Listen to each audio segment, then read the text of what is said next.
Bonjour. Not allowed, sir. We are not.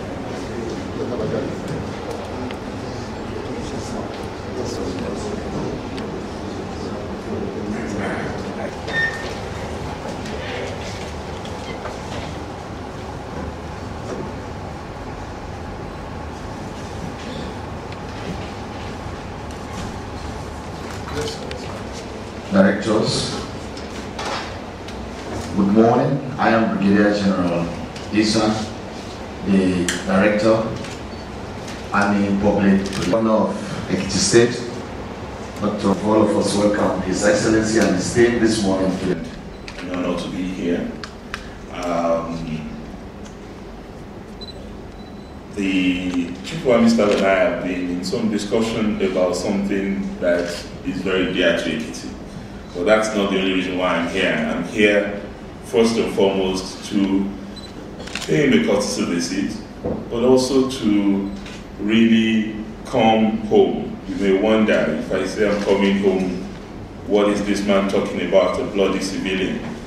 I'm in familiar terrain. I have had cause to engage this institution over the years. I wrote a PhD on this institution a little while ago, and I've been involved one way or the other with peacekeeping activities as an academic. I've also had cause to be a guest lecturer both at NIBS and at the NDC here in its earlier incarnation as NWC before I moved on to I guess more difficult terrains that I'm familiar with. So I am delighted to be back here and to come and greet my brother, the Chief of Army Staff. Ekiti is a very small state, as you know, although we do have a lot of people who have distinguished themselves in this profession, right from General Ade Adebayo's days to Colonel Adekunle Faji, and I believe we still have quite a few of our officers here now, as the Chief of Army Staff and I were discussing earlier. So it's a profession that we pay a great deal of attention to, which is also why I decided to come to see the Chief, particularly about having a permanent presence in our state.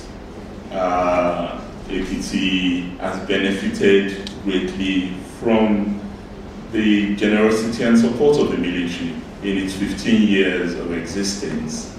But one thing that we've not managed to get done in that 15 years is extricate ourselves from the apron strings of our sister state, Ondo, where the military base that covers our state is still located. The 19th Battalion in Okitipupa is responsible for the safety and security and coverage of Ekiti. And they've done that marvelously. But it's still a bit far when we're in an emergency situation. It does take a while for officers and men from Okitipupa to get down to Ekiti and its environs. And as a result of that, I have been in some communication with the President, who has graciously also passed that to the Chief of Army Staff. And in discussion with the Chief of Army Staff, I see that we're making tremendous progress. So I want to thank the Chief for his own commitment to this issue and the way he has taken it up. But over and beyond that, I believe that this is also an institution that needs its own promoters in the political realm, and I don't mean that in a negative sense.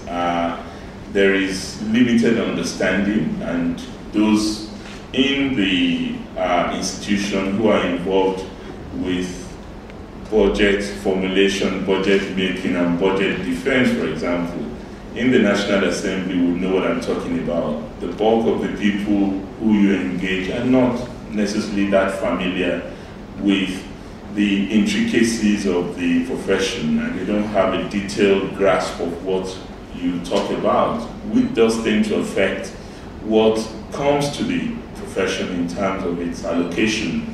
When people have a limited knowledge of what is required to even maintain barracks, for example,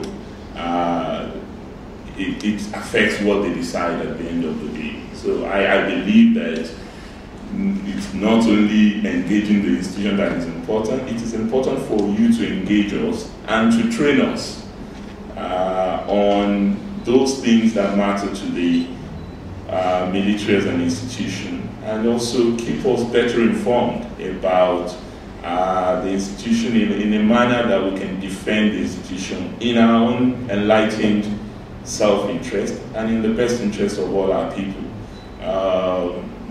The swan song now is Boko Haram, but I don't think that in and of itself should be treated in isolation of all the challenges that confront us in terms of national security. So I hope this will lead to a better engagement, better interaction between those of us on the other side and those of you in uniform who have a lot to offer. And I know the institution, that's why I know you have a lot to offer.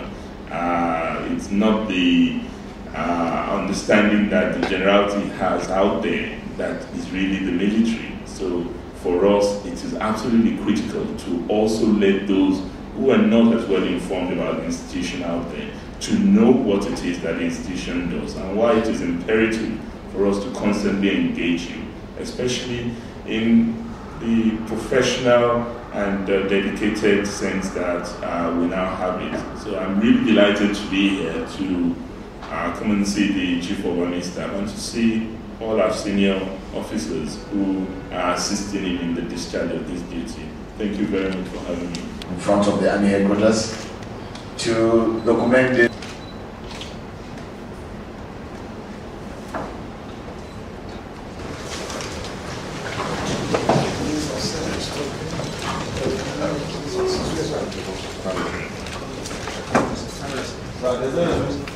Oh, I have one camera.